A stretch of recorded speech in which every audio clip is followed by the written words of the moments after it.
Welcome back, everybody, to the Warlord of SBAS Torment, Tides of Numenera, episode 27. Last time we finished exploring the underbelly, and now we're going to the Stitcher caves to explore those. So let's continue doing that. First, what's this? Warm sinews of light lace the walls, spiraling into the base of the hollow statue. It gleams in the same color as the glowing strands, faint scratches along the base about the size of a stitch's claw suggests they hit the statue while tumbling in it and could not extract it. Round tubes with episodes of varying size connect to the central drum. Soft breeze from the newly dug burrow behind you hums over the openings. The gnarled metallic veins running through the rocky walls. Deaden the noise from the device is unlikely to be heard outside this room. Reach the side's nearest opening. Just inside the tube, you feel a piece of loose material. It pulls free with a light tug. Whatever technology the statue represents has been worn away by taking in time. But the fragments may be useful to you. Fleetfoot moss. What is Fleetfoot moss? Heal speed. And I got chance too. Excuse me. The cylindrical drum and snaking tubes that make up the statue lay idle and silent. I don't know, strike the drum. Your stomach fills as a wave of vibrating air buffles you from fraction of a second. Golden light flows up from the scenes into the statue, forming a looping pattern in the center of the drum. As the rumbling continues, energy cascades along the veins on the rocky running into the device. After a moment, the sound gutters and dies away, but wispy traces of the pattern continue to glow on the surface. It is approximately the size of a human hand, although the shape is more like a dozen tentacles. Place your hand on the light tracings. The same sound you heard before aroused your gut. It spatters up but remains on.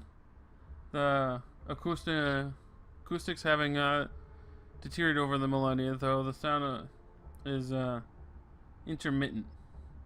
There's something fascinating about this forces you to pay attention. You easily tear your focus away, but the effect might be stronger if the statue is fully intact, especially on a creature with non-human physiology. Close versus Naibo. Fascinating. It seems to have the sucker effect. This one is broken. And it doesn't seem tuned for humans. But a less dilapidated device might have quite the pull on other creature. I'm going. Do anything else with it? No. We shall see. So I believe this is something that would have affected us fight the Stitcher. What's yes. This? Smooth gray tendrils snake in and out of the rock along the wall, eventually growing out to cover the nearby doorway. Though metallic in texture, the material has grown like a vine or a fungus. The individual strands are hard but warm to the touch. The inky black tendrils with sparks starting out from its tip extends from the blossoming tightly bound creepers. You might be able to pull it free from the vine. One grain of the vein that pulls against it. Let's try lower natural and quick fingers. Try to find the grain of the vine and pull against it. Because that's what you're supposed to do. Yeah, sure. Yoink! Running a finger along the tendril, you feel a slight striation within that indicate the grain of the vine. You slip a hand around it and pull directly against the weft. Because it's cleanly free, the other strands loosen and separate as you move the fragments by them. Then wind back together. What is this? This is a fragment of the organic metal vine you found growing in this ditch's lair. It shows some unusual magnetic properties.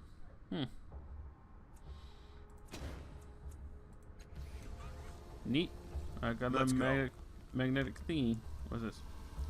Oh, it's just a door. Nothing interesting. I mean, I guess you can find a door interesting.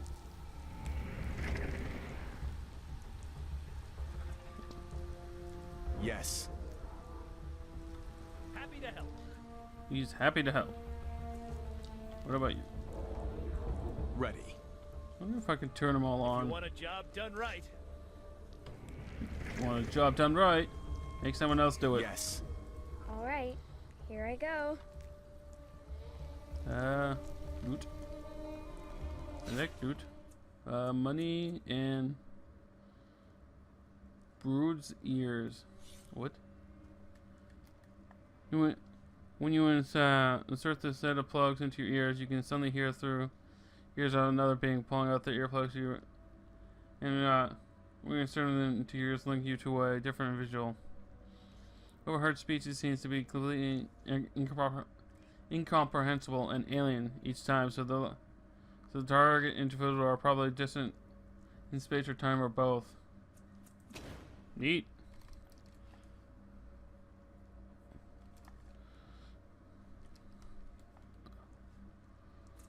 Why did you split yourself anyway? I didn't split, dear. I simply overcame the borders of reality. That seems like a lot of work to find a friend. Of Wow, course man. we can You're help. such a just Right like a on? child, telling it as it is.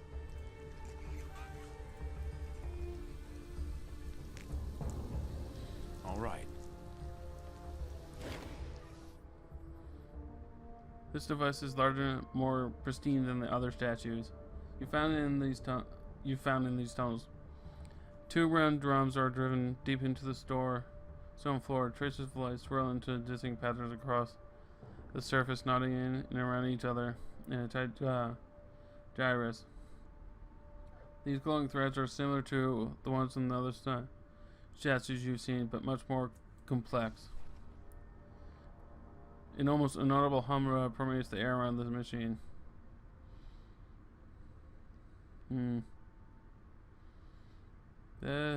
Manipulate the light patterns with your fingers to activate the machine.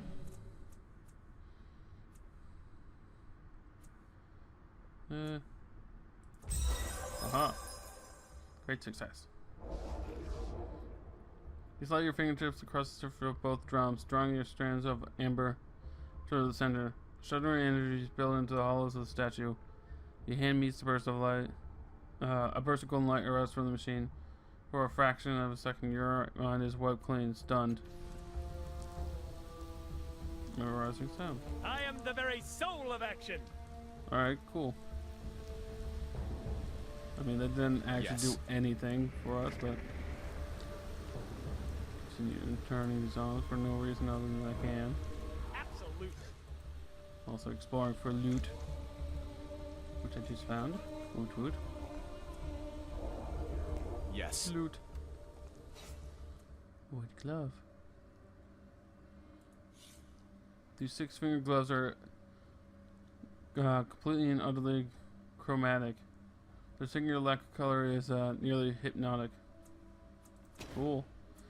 In other words, they're white gloves with 6 fingers in it. On it. Ooh. Oh, okay. Well, we know not to jump in there anymore. I'm ready. Apparently, acid hurts. I am the very soul of action. Well, I'm very soul of indifference. Apparently, I can turn it on if I really wanted to. And I had to get through this acid first. I don't see any reason to do Go. that. Or then maybe like loot way out there. Who has the most health? I believe Is there more Aridus. danger? So be it. Maybe I can get Aridus to do it. Danger awaits. Well met yourself. Action. Here I come. Alright, how do I just choose one? Want to use Eridus, please. Well met yourself. Danger awaits! Oh, It is done. I don't know. I don't care. It's not that important. I'm going. I'm sure someone will tell me that it's like the super secret area with the best weapon in the world. Yes. No, I don't care. This way. To my leaders or fathers? Whatever you want to call them. Is this? Oh my dear, this place was the craters. Blah blah blah. Random devices all over the place. Sand machine had gone dark, seems dying. Star looms from the skull created material. Muir, you can almost feel its clamming tendrils wrapping around your heart. Its inhuman victims. All right. Twist and inhuman victims twist and writhe, pleading for impulsive mercy. Yeah, it's kind of hard to see. As you Alright. wish.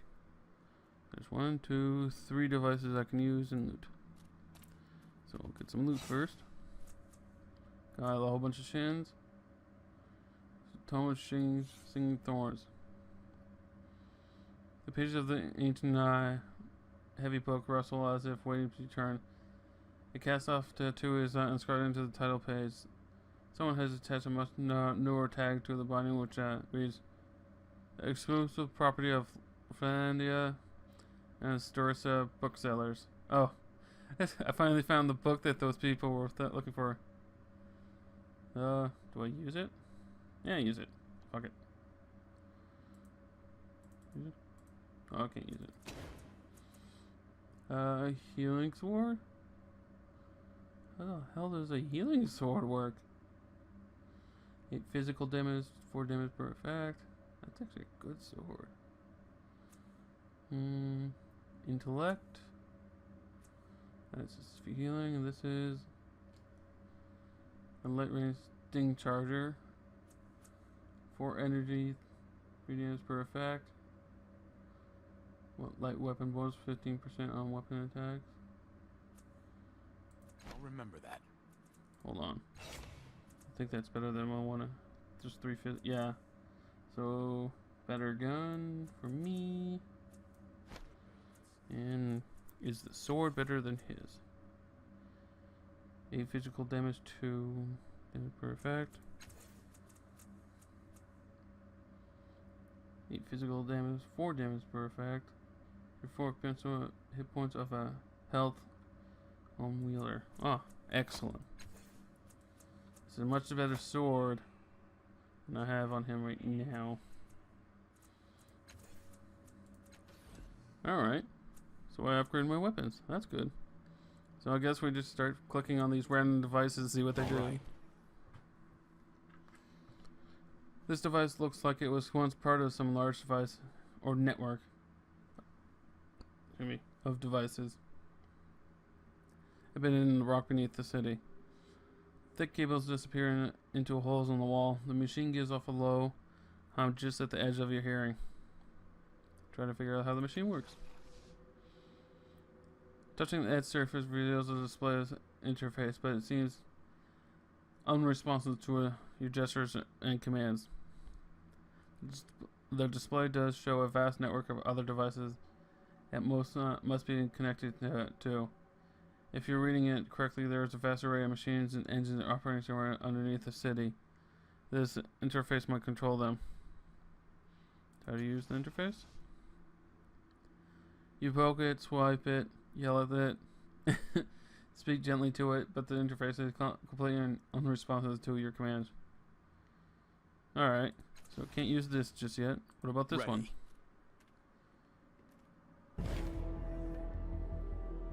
As you approach the machine, the cluster rushes to examine more closely. This device! Your sire used it to maintain the access to the data sphere. I must know how did he leave notes nearby? Trying to remember where the notes might be. Let's go full bore on this because this will help a lot. You feel an itching at the base of your skull. Suddenly your right hand starts moving at its own volition, jabbing down to touch the nearby floor in a frenzied but purposeful series of movements. Next to your feet, a stone compartment slides open and reveals a letter-bound journal within. Callisto approaches with breath. May I? She asks, holding out her hands.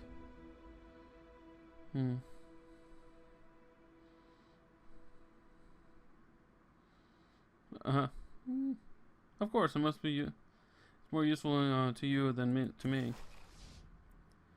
She turns it over in her hands to examine every inch of the binding. Your sire always has such marvelous craftsmanship. She remembers, slowly releasing the drawstring that binds it closed. She flips through the pages slowly at first. The faster you catch sight of diagrams, notations, drawings, all of them out of your side machines beneath the city of Sigis. Thank you, Callisto breathed without looking up, and moves away to continue her study at the books. Continue. Folks gone. Yes, interest. Catches you looking at her. His observations on the data sphere are fascinating. Nothing I can share yet is purely conjecturing. This could be what I'm looking for. Callisto opens. And Callisto's opinion of you is improved. That's good. She likes me now.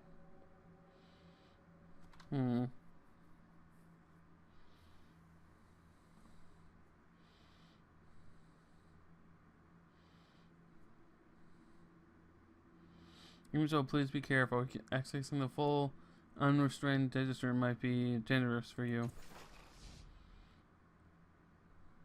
She follows a quick glance at you with a scoff. Dangerous? Surely not. Oh, come on. Of course it's dangerous. She raised her eyebrows and went,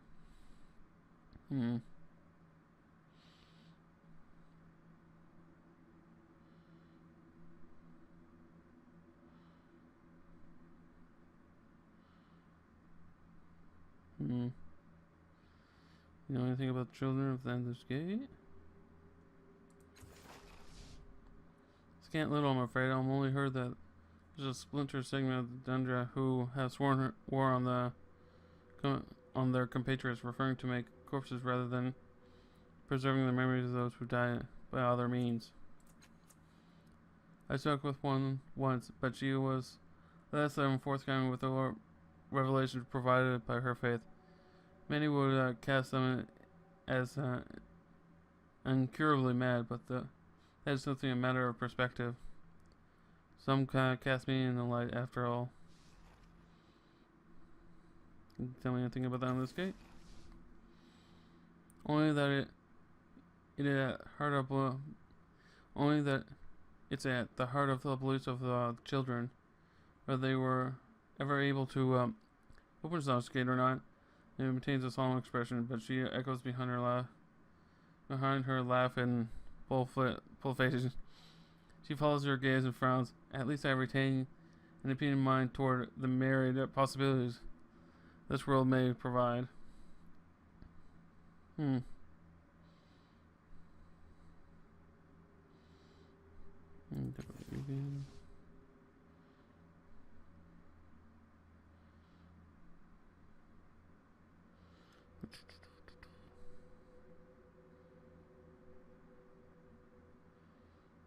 don't see anything new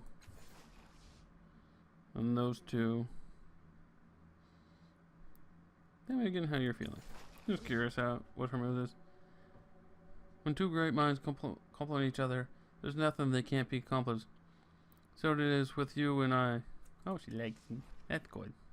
She seems like a nice lass. All of them. As you wish, dear. Neat, I guess? Can I do anything now? All right. Data flickers and flashes around the machine too quickly for you to make any sense of. Investigate the machine. Lower machine. Something about the device suggests data sphere to you. But no, the memory is gone. Does it have All right. book? Gonna do with anything with this one now? Nope. Of course. Let's see. Is the book in her inventory now? Nope. I just don't get the book, though, do I? Well, that's spooky.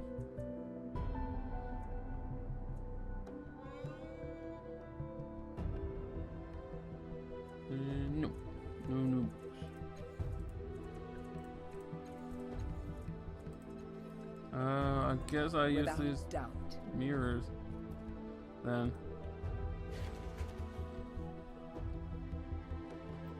A staggering array of mirrors and lenses encircle you. Cables run from the backs of the various machines scattered throughout the room. Hands ache at the sight of the sanctuary. This workshop your predecessor spent many hours, and your body remembers. Behind the display you hear a hinge creak. Study lenses and mirrors. The mirrors twitch as you gaze from surface to surface. Eventually you realize why. They are attuned to your mind. You can move each one as effortlessly as your own hand. Cool. Every surface shows something else beside your reflection. A sliver of glass highlights a red cord around your throat. A small oval mirror lingers on a pulsing blue star beneath your forehead. The mirrors to either side of your large central mirror periodically flash purple. Tiny lens above it all crone their necks to study you. Only one of them appears to be shivering. Lore mystical. You sense that the tiny lenses are moving with purpose and hold still. They carefully swivel, focus on your arm, and you see something odd. The you in the audience of lenses is bigger, stronger, and you feel a painful twinge in the crook of your arm, and one of the lenses goes cloudy gray. There's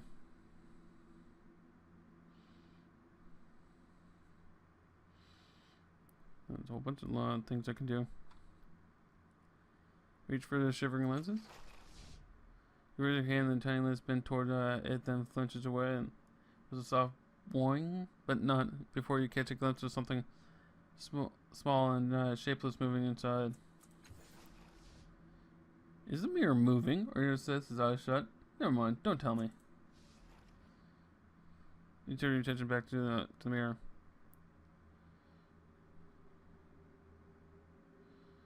Are you afraid of me? And then goes quite still, then tips toward you, or ever so slightly, like a child peering over a cliff. Thoughts spill through the tilting glass into your mind. Your gift is immediately overwhelmed. There are not words or symbols or any language you recognize. They are aware that they are thoughts and in your head.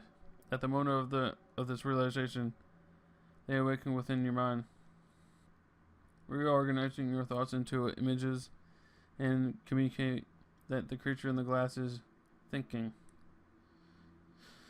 A circle carved in the dust, speaking its shape without words.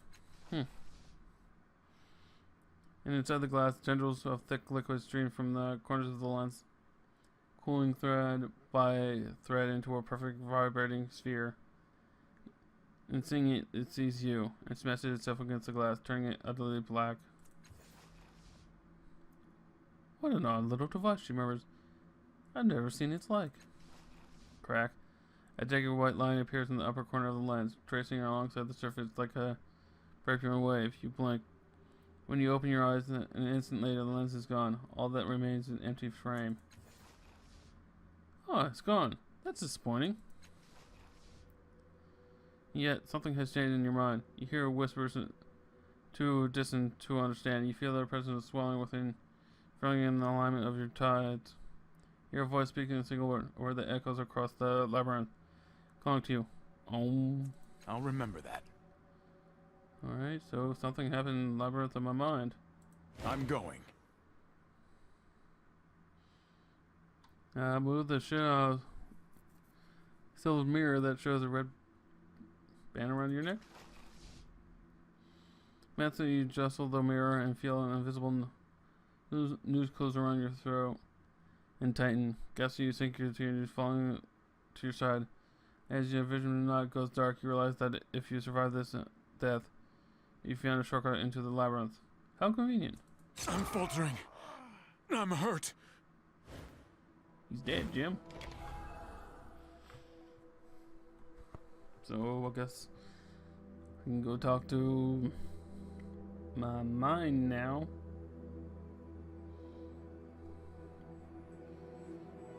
So inconvenient. You had to die to talk to yourself.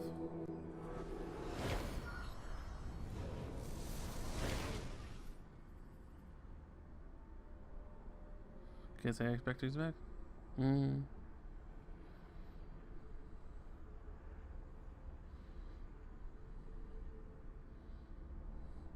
Has anything changed since the last time I was here? No, you're practically useless, guy. Yes. Now. Oh. Let's make sure. Yeah, nothing has really changed. Except for Ohm here. Hello, Ohm. I'm making a note. This is a creature you feel freed from the changing God's mirror array. You recognize it as easily as your own breath. Glowing discs twist and fold within the shapeless mass, moving in tandem like eyes. Perhaps that's what they are. They lift, bathing you in the glow. A memory overwhelms you. You are blindfolded and feel the rough fabric against your eyes, and the frame of the lens. This a creature prison in your hands. It shakes, struggling to get free. Feel its terror, its frustrating, its sorrow. Your habitual frown deepens, even now after everything you've done to it. The thing wants to serve you. You realize the lens and push it. You release the lens and push it to the top of the array with your mind. It is of no use to you now, but later, who can say? Then the memory crumbles. The creature Ohm, your mind whispers, stares up to you with your eyes like radiant, unfurling flowers. Ohm says, "Lurp." Ohm says through some hidden mouth. It's thick, wet sound, but somehow not unfriendly.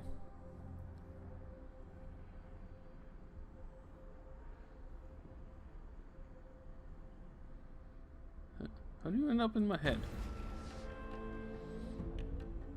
Lurk. I'll explain. It appears to explain, or appears to explain. Isn't quite clear if you're understanding the intention of these sounds or are making potential dangerous assumptions. Almost eyes focused on you, folding and unfolding. You hear a curious sound in the hidden reaches of the darkness above. The stretch and crackle of a flame, the flame inside you. The one that warms your heart when you hear the suffering of others. The one that urges you to sacrifice anything and everything to help them. Wide eyes momentarily burn cold. The sound dies away. Ohm stares at you, up at you, waiting.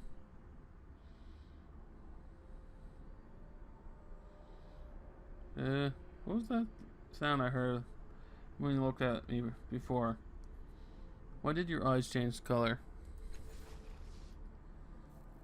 Flursk. Ohm expands, extending a tendril toward your ankle. They just tumbled down, 2 men each count. Oh, I didn't touch you. And the tendril closes around your ankle, cool and dry. Nothing else happens. Apparently, Ohm just wanted to give you a hug.